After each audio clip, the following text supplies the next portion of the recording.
ગુજરાતમાં સ્થાનિક સ્વરાજ્યની ચૂંટણીના પડઘમ વાગી રહ્યા છે ત્યારે ફરી એકવાર અનામતનું રાજકારણ ગરમાયું છે। ગાંધીનગર સર્કિટ હાઉસ ખાતે પાટીદાર, ક્ષત્રિય અને બ્રહ્મ સમાજ સહિતના બિન અનામત વર્ગના આગેવાનોની એક મહત્વની ચિંતન બેઠક યોજાઈ હતી। આ બેઠકમાં આગામી ચૂંટણીમાં ઈડબ્લ્યુએસ એટલે કે આર્થિક રીતે નબળા વર્ગોને 10% રાજકીય અનામત આપવાની માંગણી સાથે સરકાર સામે મોરચો માંડવાની રણનીતિ ઘડાઈ છે। આ બેઠકમાં પાટીદાર અનામત આંદોલનના પૂર્વ ચહેરાઓ દિનેશ બાંભણિયા, અલ્પેશ કથરિયા, વરુણ પટેલ અને ધાર્મિક માલવીયા સહિત ગીતા પટેલ અને મનોજ પનારા હાજર રહ્યા હતા। હવે જોવાનું એ રહેશે કે સરકાર આ નવી ઊભી થયેલી રાજકીય માંગ સામે કેવું વલણ અપનાવે છે અને આગામી સ્થાનિક સ્વરાજ્યની ચૂંટણીઓ પર તેની શું અસર પડે છે। આજે જે 10% ઈડબ્લ્યુએસની મિટિંગમાં હાજર છું અને એમાં જેમ ઇલેક્શનમાં 10% નથી મળતું, જેમ એજ્યુકેશનમાં મળે છે, એમ્પ્લોયમેન્ટમાં મળે છે અમને 10% અનામત, એ રીતે ઇલેક્શનમાં પણ 10% અનામત અમને મળવું જોઈએ અને જનરલ કેટેગરીની જ્યાં જે સીટો છે ત્યાં ગાડી અન્ય સમાજના ઉમેદવારો ના ઊભા રહે અને જે વસ્તીના ધોરણે અમારા ઉમેદવારો નક્કી કરવામાં આવે અને એ પ્રમાણે જે રોટેશન પદ્ધતિમાં કંઈક ઝવેરી પંચની જે લાગુ પડવાની છે જે એમની સૂચનાઓનું માર્ગદર્શન, એ ઝવેરી પંચની સૂચનાઓને માર્ગદર્શન મુજબ રાજ્ય સરકાર કામ કરે એવી અપીલ કરવા માટે અમે દિનેશભાઈ અને રણજીવભાઈની સાથે છીએ। ક્ષત્રિય સમાજ અને પાટીદારની સમાજની સાથે બ્રહ્મ સમાજ ખભે ખભા મિલાવીને કાર્ય કરીશું। બિન અનામત વર્ગના સામાજિક આગેવાનો અને રાજકીય આગેવાનોની ગાંધીનગર સર્કિટ હાઉસ ખાતે ચિંતન શિબિરના આયોજન થયું।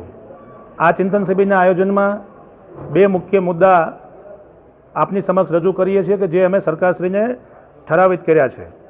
પ્રથમ મુદ્દો એ છે કે રાજ્ય સરકારે અને કેન્દ્ર સરકારે 10% અનામતની જે જોગવાઈ કરી એનો આભાર વ્યક્ત કર્યો।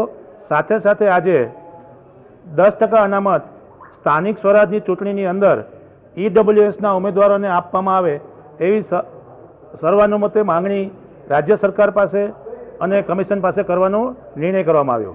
રાજ્ય સરકાર આ બાબતમાં તાત્કાલિક નિર્ણય લે અને ઈડબ્લ્યુએસમાં આવતા ઉમેદવારો માટે ગ્રામ પંચાયત, જિલ્લા પંચાયતથી માંડીને જે કંઈ સ્થાનિક સ્વરાજની ચૂંટણીઓ છે એમાં અનામતની વ્યવસ્થા કરે।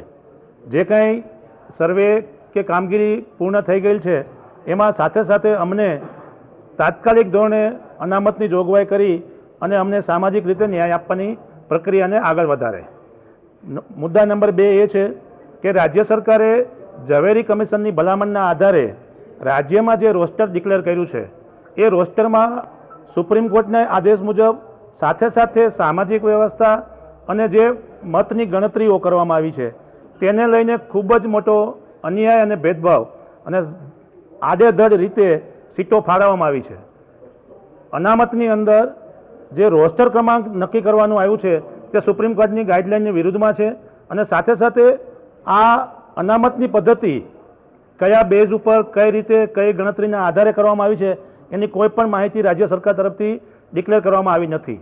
ઝવેરી કમિશનના રિપોર્ટના આધારે જે રાજ્ય સરકારે અનામત દાખલ કરી છે તેમાં ખૂબ જ મોટા પાયે ગેરરીતિઓ અને ખામીઓ જોવા મળી છે। તેની પણ વિસ્તૃત ચર્ચાઓ સામાજિક લેવલે થઈ છે અને આજે પણ થઈ છે।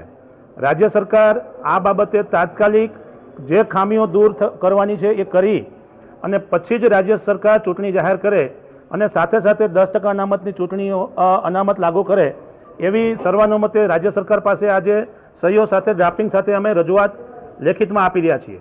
આજે ગાંધીનગર સર્કિટ હાઉસ ખાતે બિન અનામત વર્ગના પ્રતિનિધિઓની ચિંતન શિબિરમાં ઘણા બધા પાસાઓની ચર્ચા થઈ અને બધા જ જે પ્રતિનિધિઓ હાજર હતા એમને એવું નક્કી કર્યું કે સંયુક્ત રીતે આ ઝુંબેશમાં આપણે સ્વૈચ્છિક રીતે અને સંયુક્ત રીતે જોડાઈએ અને સંયુક્ત રીતે બિન અનામત વર્ગ વતી આ લડત લડીએ એવું સર્વાનુમતે નક્કી થયું છે અને ક્ષત્રિય સમાજ સહિત બધા જ સમાજો એમાં સહમત છે અને આ ઝુંબેશમાં બધા જોડાશે।